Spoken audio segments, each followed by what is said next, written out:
think we need a law or a rule in the legislature that says you're not going to introduce a piece of legislation with less than 7 days to go in the session. It's just not even open to consideration. There was another bill, and I can't remember the number of it. It was the one that wants to give $75 million in tax considerations to somebody to build a new convention center hotel in downtown Salt Lake City. Yes. Ridiculous. It's just another crony. Absolutely. It is crony capitalism at its worst. First of all, we don't need any more hotel rooms in downtown Salt Lake City, except for 2 weeks of the year, and that's during General Conference. Other than that, you can go on Hotwire and get a hotel room in downtown in Salt Lake City for about $40 any night of the year, except during General Conference. So we don't need it. By the way, they were talking about $75 million for the company that would come in and build a hotel. What they didn't mention, very loudly anyway, is that there would also be considerations given to the existing hotels. That they would be given tax offsets because they knew they would be losing business because there would be a new hotel. So in fact, we're talking about like $150 million in taxes that all of us as taxpayers are going to have to cover because these businesses aren't going to be collecting and paying taxes. That's the kind of thing that we need to be talking about. We need to say, this is money. This is dollars and cents for every single person in this state that's being given to somebody's cronies in exchange for their campaign contributions. That's all this is about, and we need to hammer on this. I have a jobs bill. I'm calling for the abolition of the state limit on restaurant liquor licenses. First off, I'm down in Iron County. I guarantee you that a 5-member board sitting in Salt Lake City has no idea whether or not it's appropriate for us to have one more liquor license in Cedar City. They can't possibly know. However, the Cedar City Council can certainly make that decision. And these things need to be localized, not given over to a state board. The thing is, the last time that we had 6 licenses come up about 2 years ago. That was what was available, 6 restaurant liquor licenses. There were over 100 applicants for those licenses. Now, we also know that because there was so much competition, there were a lot of people that didn't apply for licenses because they knew that there wasn't even any point in going through that process. Now let's imagine that we had 200 new restaurants open in the state of Utah in the next 3 to 5 years. How many jobs is that? We're talking 4,000, 5,000, 6,000 jobs can be done just by changing that one administrative rule. Turn over the decision of whether a city wants another restaurant with a liquor license to the city council. That's where that decision belongs. And we're talking about thousands of jobs for Utah just by doing that. And they're not all service jobs. There's management jobs. There's distribution jobs. There's probably some executive chefs.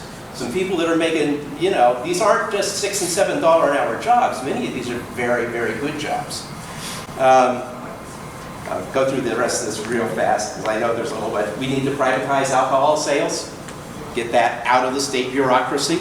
Get all of those employees off of the state payroll and the state pension system and all the other things that go with that. We talked about police some.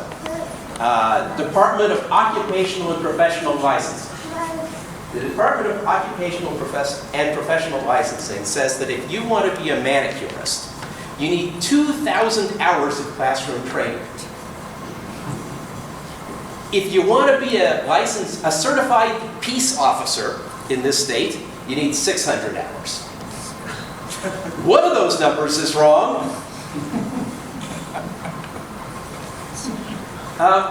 There's an office where I'd like to see the budget completely, or very nearly completely revoked. That's the Governor's Office of Economic Development.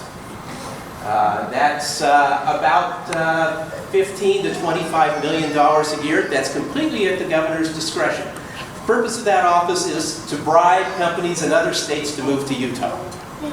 In the meantime, the governors in other states are spending the same amount of money to bribe companies in Utah to move to their states. It's a zero-sum game, and we all lose. And there's no oversight. I mean, it's just a discretionary fund, so we need to get rid of that.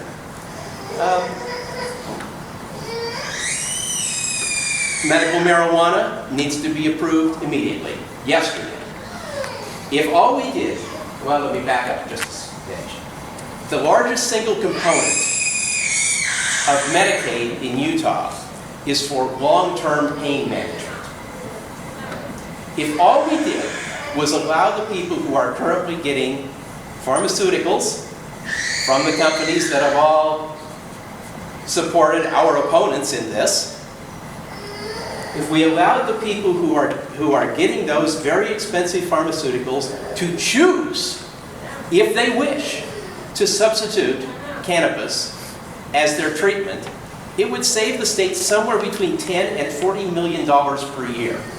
That's simply allowing the option. That's real money. We've got to do it. One other thing, and that is going back to the police again.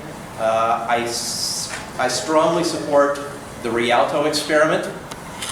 If you're aware of that, Rialto, California did an experiment where they simply wired all of their officers with cameras and video recorders so that they recorded every interaction that took place between police and citizens.